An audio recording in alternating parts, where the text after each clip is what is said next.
राधे राधे। आज का प्रसंग कृष्ण भक्त की एक अद्भुत कथा। एक बाबा जी नंद गांव में यशोदा कुंड के पीछे निष्किंचन भाव से एक गुफा में बहुत काल से वास करते थे। दिन में केवल एक बार संध्या के समय गुफा से बाहर शौच आदि और मधुकरी के लिए निकलते थे। बहुत वृद्ध हो चले थे, इसलिए नंदग्राम छोड़कर कहीं आते जाते नहीं थे। एक बार हट करके बहुत से बाबा जी श्री गोवर्धन में नाम यज्ञ महोत्सव में उन्हें ले गए। 3 दिन बाद जब संध्या काल में लौटे तो अंधकार हो चला था। गुफा में जब घुसे तब वहां करुण कंठ से किसी को कहते सुना, ओ बाबा जी महाशय, पिछले 2 दिन से मुझे कुछ भी आहार ना मिला। बाबा जी आश्चर्यचकित होकर बोले, कौन हो?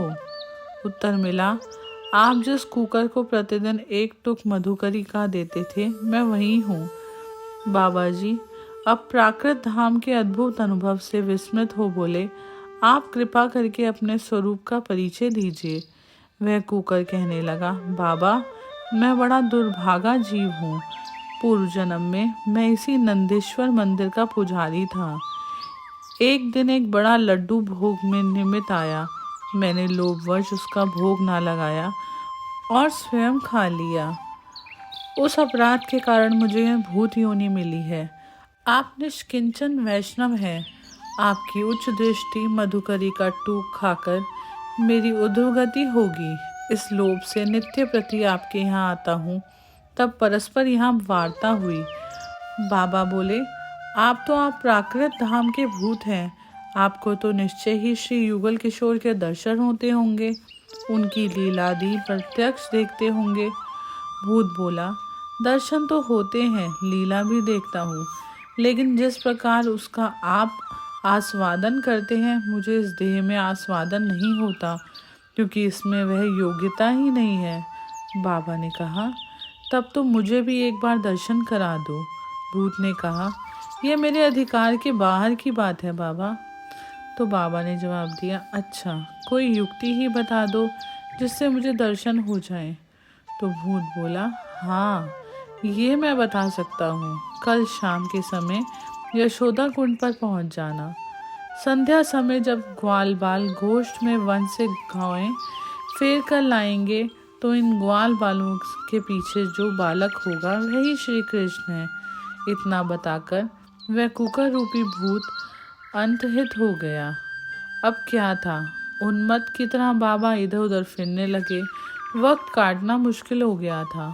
कभी रोते, कभी हंसते, कभी नृत्य करने लगते। अधीर थे। बड़ी मुश्किल से वह लंबी रात्रि कटी। प्रातः होते ही यशोदा कुंड के प्रांत भाग में एक झाड़ी में छिपकर शाम की प्रतीक्षा करने लगे। कभी भाव उठता, मैं तो महान अयोग्य हूँ, मुझे दर्शन मिलना असंभव है। यह विचार कर रोते रोते रज में ही लौट जाते। फिर सावधान हो जब ध्यान आता कि श्री कृष्ण तो करुणा के सागर हैं, मुझ दीनहीन पर अवश्य ही वह कृपा करेंगे, तो आनंद मगन हो नृत्य करने लगते। ऐसे करते करते शाम हो गई। गोधूली रंजित आकाश देख मैं बड़े प्रसन्न हुए। देखा कि एक एक दो दो ग्वाल बाल अपनी अपनी गौओं के साथ यूथों को हाँकते चले आ रहे हैं। जब सब निकल गए तो सबके पीछे एक ग्वाल बाल आ रहा था। कृष्ण वर्ण कई जगह से शरीर को टेढ़ा करके चल रहा है।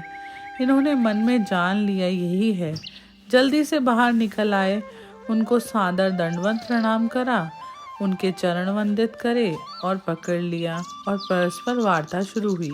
बालक बोला, रे बाबा, मैं बनिए का लाला हूँ, मुझे अपराध होगा, तू मेरा पैर छोड़ दे, मेरी मैया मारेगी, मधुकाली दूंगा और जो मांगेगा दूंगा, बस मेरा पैर छोड़ दे। बाबा बोले, सब सुनी अनसुनी कर विनय करने लगे, हे प्रियतम, एक बार दर्शन देके मेरे तापित प्राणों को शीतल करो। हे कृष्ण, अब छल चातुरी मत करो, मुझे अपने अभय चरण विंद के में स्थान दो। इस तरह तर्क वितर्क करते करते जब भक्त और भक्त वत्सल भगवान के बीच आधी रात हो गई और जब बाबा जी ने किसी तरह चरण ना छोड़े तो वह बालक बोला, अच्छा बाबा, मेरा स्वरूप देखोगे? श्री कृष्ण ने त्रिभंग मुरलीधर रूप में बाबा जी को दर्शन दे दिए। तब बाबा ने कहा, मैं केवल मात्र आपका ही तो ध्यान नहीं करता, मैं तो युगल रूप का उपासक हूँ। अतः हे करुणामय, एक बार सप्रीकर दर्शन देकर मेरे प्राण बचा लो।